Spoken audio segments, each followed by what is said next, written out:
You know what I realized about Uber? I realized that there was like, my Uber rating went down a little bit. It's come back up since then. But I realized when I got a low Uber rating, it's because I was driving with Rip. And Rip is so fucking mean to everybody in public service, I feel like, all the time. Not all the time, but sometimes. And I realized that anytime I took an Uber with Rip, they gave me a bad rating. Because he's so snappy with people in fucking public. I don't know why, but it cracks me up. He just fucking... You know what I mean? We were at the airport and he did that shit to some lady. She said some shit. Like, I don't remember what it was, but like something wasn't scanning or something like that. And like it was like taking a while. And Rip was getting mad and shit. And then she's like, oh yeah, like you should be good for this. Like, sorry, I made a mistake. And as he walked away, he's like, yeah, bitch, you did fucking make a mistake. Like he said it like he was so mad, but he was like 10 feet away from her. And I was like, bruh, like, well, you could wait until we're like 20 feet away. I was like, Jesus Christ. But lately he's been working on it, so I think it's getting better. He gets mad so fast that he can't hold it in. Me, I'm the reverse. When it comes to public service, I murder them with kindness. I'm always like, yeah, man, it's no problem. Don't worry about it. It's all cool with me. Like, I'm always like, you know what I mean? I'm always big chilling. I've realized when it comes to public service, the nicer you are overall, the more likely you are to get hooked up and have nice things happen to you. And it just makes your attitude in general, you tend to just have that attitude about most people around you or most things that are happening. There's a Korean barbecue restaurant we go to. Every single time we've been there, month apart, 2 months apart, 3 months since we've last been there, we show back up and MK Blackboards drops the Twitch Prime. Thanks very much. We show back up. And every single time we have the exact same waiter. And every single time he tells us the same thing. It's always the exact same thing. What he says is, segue me in, support the lad. He dropped the 19 months. Thanks very much, Dr. Decker. He says the same thing. We show up to the restaurant, we get seated. It's the same waiter who walks up and he's like, hey guys, how's it going? Can I get you guys started with maybe Tasty John's subscription? It's been going for 2 months so far. Thanks very much for dropping the 2 months up. He says, can I get you guys started with anything going on? We order our first things. He comes back and he always says the same thing. He goes, man, you know, that guy over there, he was being a real asshole to me. He was snapping at me. He whistled like I was a dog. He told me that the quality of our food here wasn't good enough. Like, bro, I'm a waiter. I don't make the food. It's not my job. I just bring it out for you. Why is he such an asshole? And then all of us at the table, we're like, dude, that's messed up. I'm so sorry. I hate that, you know what, that guy, we look at him. He looks like a dick, dude. Who cares? You know what, man? You're the homie for me. We always hit him with kindness. We're like, bro, every time we come here, you're dope. And he's like, you know what? I appreciate that. He hooks it up with dope service. He gives us like extra fucking, like we ask for some shit. He hooks it up extra stuff. He fucking always is nice to us. We tip him well. It's dope. You know what I mean? He's happy. We're happy. We get dope service. We get all the food we want. It's awesome. I'm like, yo, man, can I get some kimchi? No problem. He comes back with like he took like the bowl for like serving bowls and stacked it with kimchi for me. Instead of as a side, he was like, I got you, bro. Boom. He dropped like 5 pounds of kimchi on the table. It was like, no problem, brother. I was like, this guy's tight.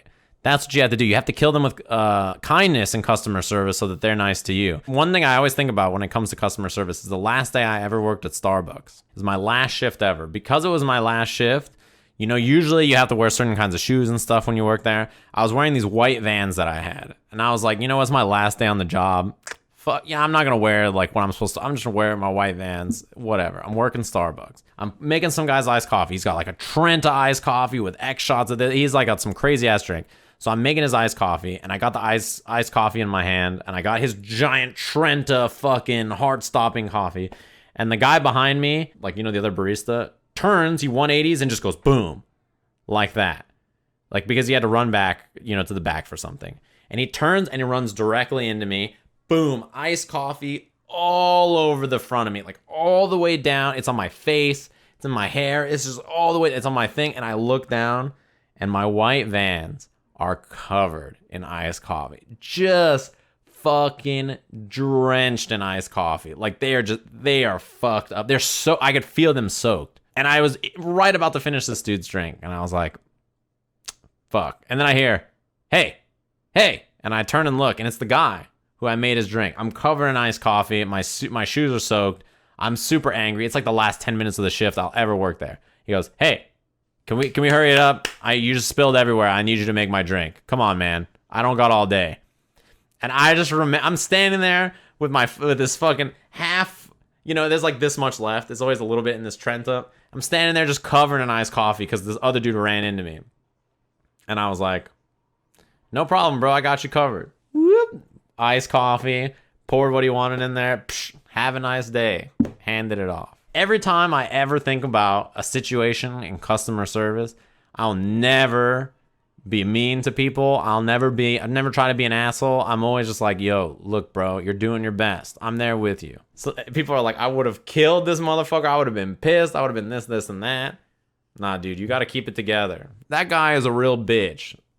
But, maybe he was having a really bad day. I always think about that when I'm driving, too, and people cut me off and shit. I'm always thinking, like, you know what? Maybe he's got to go somewhere important. He's got to do some shit important. It's no problem to me, whatever it is. More likely that he's just a motherfucker. But, that's the way I think about customer service. I always think about that fucking Trenta iced coffee. Do I have road rage? No. But everybody else I know has road rage. Jeremy, Vicious? Vicious has the best road rage I've ever heard in my life. He's constantly furious about anything on the road.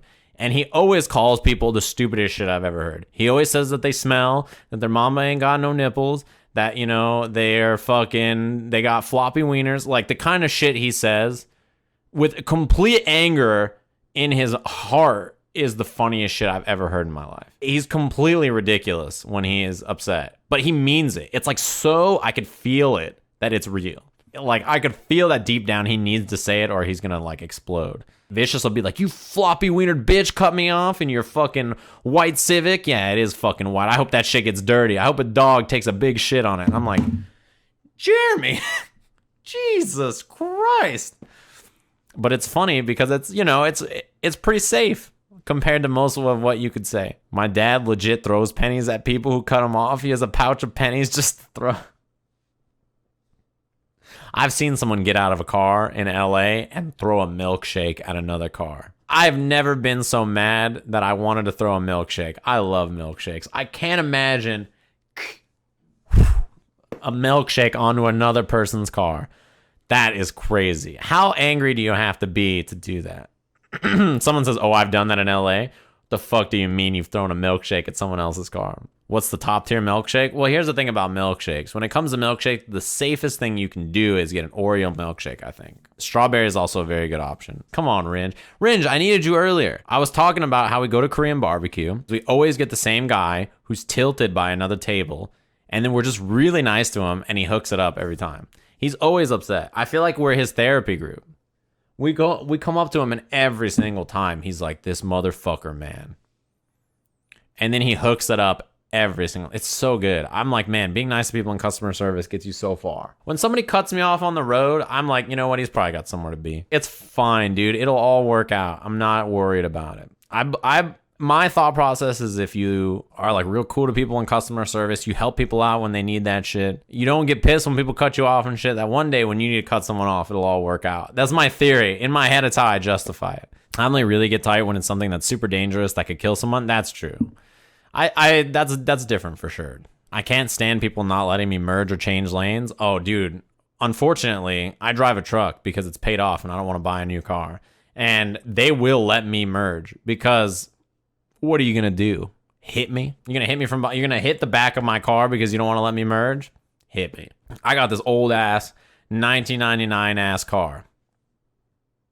You're going to hit me? Especially, the thing is, I'm not one of those people that's like, oh shit, I missed everything, and then fucking does that, you know what I mean? I'm talking I put my signal on, I'm moving into the lane, they move forward like they're gonna fucking get in. I'm like, come on, bro. What's your problem? Just let someone in. It's not that hard. I'm real relaxed, though, you know what I mean? I'm chilling. With a yeehaw-ass truck. Everybody gets their first car when they first learn how to drive. And I got this old, beat-up 99, and I love it. It's the best first car you could ever have. If you scrape it, it doesn't matter. It's fucking old as shit. No car payment because it's old. And I don't drive that much, so it being terrible gas mileage, it doesn't matter that much because I don't drive it. I very rarely have to drive. You know what I mean? It's a 1999 F-150. If you drive with empathy in mind, you'll be fine most of the time.